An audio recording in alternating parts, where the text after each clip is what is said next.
هرشح ماشين فاي طبعا، علشان هو مش زي ما قلت من شويه، هو مش بس بيعلمني الابلكيشن كفيجما، هو بيعلمني الابلكيشن بكل حاجه فيه وهطبقها ازاي في شغلي وايه البروسيس اللي بمشي فيها في الشغل. مش بس ان انا ابقى عارف الالوان والاحجام والحاجات دي، لا، هو بيعلمني الكورس كامل ازاي ابقى يو اي يو اكس ديزاينر، مش ازاي ابقى شغال فيجما. انا زياد فريد، عندي 26 سنه، شغال يو اي يو اكس ديزاينر. اليو اي هو اليوزر انترفيس. اليوزر انترفيس ده يعني الديزاين بتاع الابلكيشن نفسه، ازاي اوصل له ان هو يبقى مريح لليوزر. اليوزر اكسبيرينس، افهم بقى ازاي اخلي الابلكيشن نفسه مريح لليوزر وكويس للبزنس، انه يكون فيه كل الفيتشرز بتاعتي.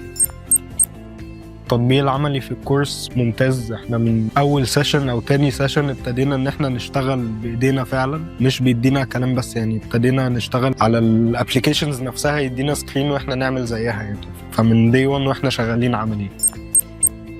ان انت مش بس محتاج ان انت تفهم فيجما، انت كمان محتاج تفهم الشغل نفسه بيشتغل ازاي وهتشتغل ازاي في سوق العمل، مش بس ان انت تبقى عارف الابليكيشن. فيعني ده اهم حاجة، وده اللي احنا اتعلمناه هنا بامتياز يعني.